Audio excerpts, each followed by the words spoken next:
Sexual reproductive health and rights issues are core. Not just women's rights, but human rights. Everybody should have access to information, to services, to supplies.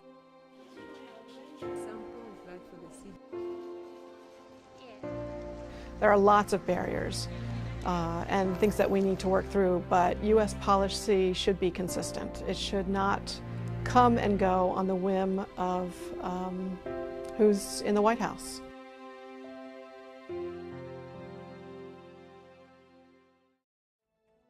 The Global Gag Rule is an executive branch policy that conditions the receipt of U.S. family planning assistance by foreign non-governmental organizations on their agreement not to provide abortion service, counsel or refer for abortion or advocate for abortion, even if they do so with their own non-U.S. government funds.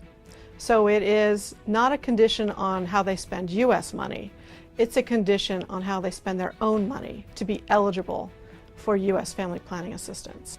Permanently preventing the reimposition of the gag rule is extremely important to both the work of the PAI and the organizations that we work with in the field that are delivering family planning and reproductive health care services. The Global Gag Rule is un-American in the most basic way and interferes with free speech, democracy, access to services. Ronald Reagan was the first Republican president elected under a anti-choice party platform. Anti-abortion groups looked to President Reagan to deliver on his pro-life position.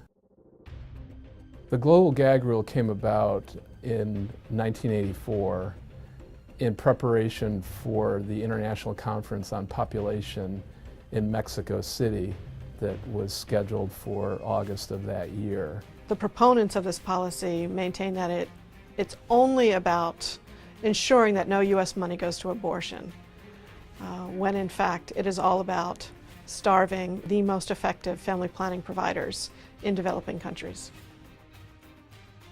Global Gag Rules developed into a political football over the years, in place during Republican administrations and rescinded during Democratic administrations. It has gone back and forth multiple times. It's important to remember that except for 1 year, the Global Gag Rule has only been an executive branch policy. It's never been in legislation. There is no evidence that it ever reduced abortion. The 2 times that it has been in effect, there's absolutely no evidence. What there is evidence of is that it impacted access to family planning services. When clinics on the ground lose family planning funding and technical support and contraceptives, everything is impacted, the clients most of all. In 2001, soon after the gag rule was reimposed, we decided that we really needed to go in country to document, to follow the policy.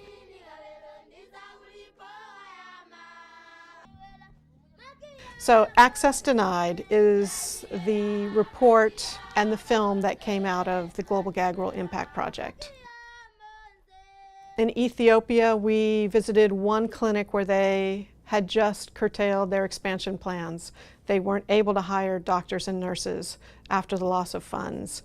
They weren't sure where they were going to get contraceptives from. Another clinic in rural Kenya closed completely. It had housed a well baby center.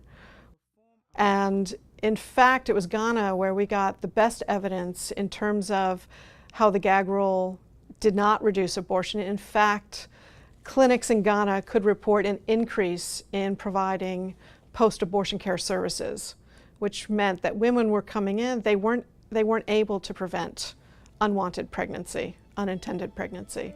They came in for post-abortion care. There continues to be confusion about how the Global Gag Rule relates to other U.S. laws and policies.